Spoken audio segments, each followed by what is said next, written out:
Good evening friends. देखो अन्य दिनेर मतन आमी आजकेও चले एसेছি তোমাদের সামনে। এটা একটা ব্লগ নিয়ে, এটা কোনো রান্নার নিয়ে আমি আসিনি আজকে।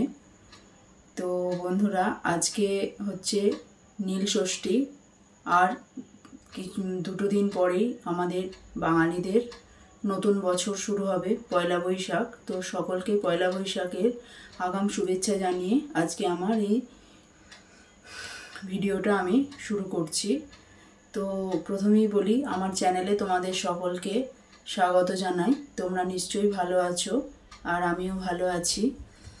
তো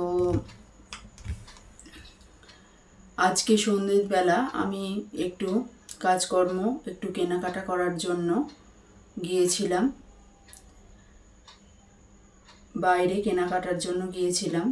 তো আজকে আমি একটু আপসেট আছি, সেটা আমি আস্তে আস্তে পরে তোমাদেরকে বলছি। তো যে কারণে আমি আজকে বাইরে গিয়েছিলাম সেটা তোমাদের সঙ্গে ফার্স্ট শেয়ার করছি। তো দেখো, প্রথমেই একটা ভালো জিনিস দিয়ে তোমাদের সঙ্গে আমি এটা শেয়ার করছি।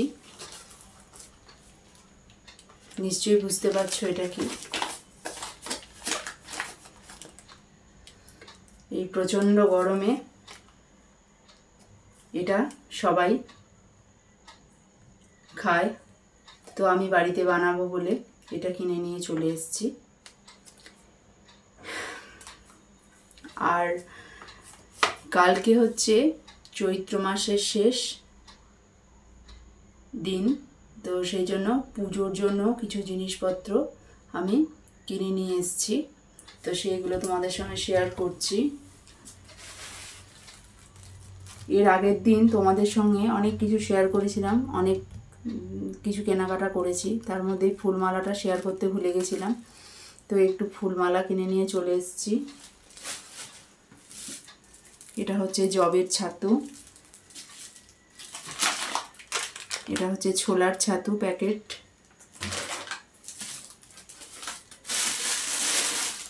এটা হচ্ছে প্লাস্টিকে আছে আখের গুড়,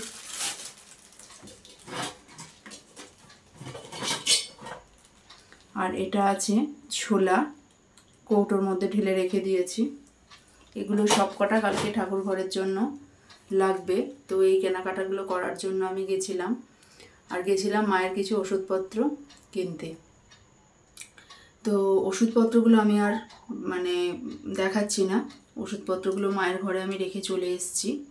এখানে এই ঠাকুর ঘরে এসে আমার আজকে বসার কারণ হচ্ছে, ঠাকুরের যে সমস্ত জিনিসপত্র কিনেছি সেগুলো তোমাদের সঙ্গে শেয়ার করব, আর কি কেনাকাটা করেছি আর কি কারণে বাইরে গেছিলাম আমি সেটাই শেয়ার করব। আর এগুলো ঠাকুর ঘরের জিনিস, ঠাকুর ঘরেই গুছিয়ে রাখবো বলে আমি এই ঠাকুর ঘরে বসেই আজকে আমার ব্লগটা শুরু করলাম। তো তোমাদেরকে তো সবই বললাম যে আমি কি কারণে বাইরে গেছিলাম, কি কেনাকাটা করেছি। তো এই ব্যাপার। তো আজকে সকালবেলা আমি আমার একটা রান্নার চ্যানেলের ভিডিও ছেড়েছিলাম, এই চ্যানেলেই একটা ভিডিও ছেড়েছিলাম, যে সেখানে বলা আছে যে আমি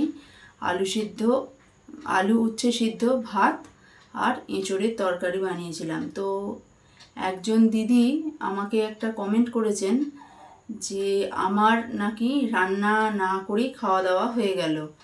উনি লিখেছেন যে আগের দিনের তরকারিটা আমার ফ্রিজ থেকে বার করে আমি গরম করে খেয়েছি, আমাকে আর রান্না করতে হলো না, আমি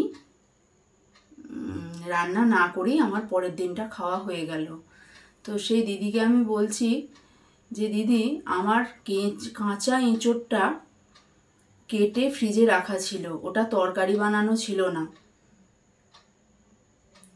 তো ওই এঁচোড়টাকে বার করে, কাঁচা কেটে রাখা এঁচোড়টাকে বার করে আমি তরকারি নিরামিষ বানিয়েছিলাম, ওটা আমি ভিডিওতে মেনশন করেছি। আপনি একটু ভালোভাবে আমার ভিডিওটা দেখবেন দিদিভাই। তো এইটাই আমার একটু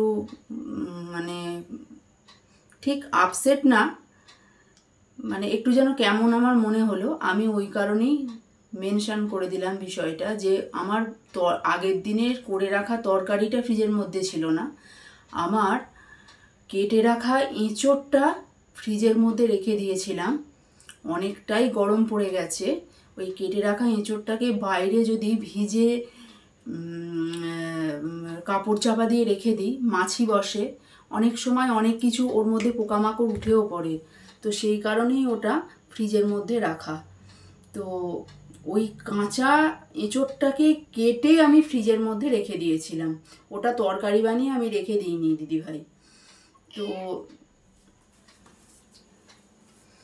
তো যাই হোক, এইটাই আমার বলার। আর আজকে হচ্ছে, কাল যেমন চৈত্র মাসের শেষ দিন, এসব মানে দরকার। কালকে সকালবেলা এই যে জবের ছাতু, ছোলার ছাতু, আখের গুড়, এসব যে কিনেছি, কালকে সকালবেলা এগুলো ঠাকুরকে দিতে হয় আর কি, এই জন্যই কেনা। আর এই যে কাঁচা ছোলা কিনে নিয়ে এসেছি, এই কাঁচা ছোলাটা নারায়ণকে বৈকালি দেওয়ার জন্য বিকেলবেলা করে ওই 3:30 4টের সময় এটা ছোলাটা ভিজিয়ে দিতে হয়। তো সেটা ঠাকুরকে দেয়া হয় সারা বৈশাখ মাস। তো সেই জন্য এইসব কেনাকাটাগুলো করার জন্য আজকে আমি বাইরে গিয়েছিলাম। তো সেই জন্য আজকে রাত্রিবেলা আর বিশেষ কিছু রান্নাবান্না, বিশেষ কিছু না, কোনো রান্নাবান্নাই আজকে আমি করিনি। কেননা এই আজকে হচ্ছে নীল ষষ্ঠী, সেই নীল ষষ্ঠীর উপবাস আমারও আছে।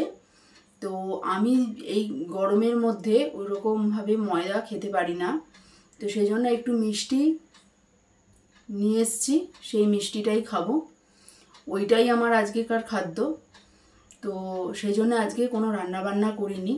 সেই জন্যে আমার এই ব্লগটা নিয়ে আমি তোমাদের সামনে চলে এলাম, যে সময়টা আমি রান্নাঘরে রান্নাবান্না করি, সেই সময়ে আজকে আমি বাইরে গিয়েছিলাম। কেন গিয়েছিলাম, কি কেনাকাটা করতে গিয়েছিলাম, সেগুলো শেয়ার করতে চলে এলাম। আর যেহেতু আমি ঠাকুরেরই জিনিসপত্র সমস্ত কেনাকাটা করতে গেছি, তাই ঠাকুর ঘরেই তোমাদের সঙ্গে গল্প করতে বসে পড়েছি।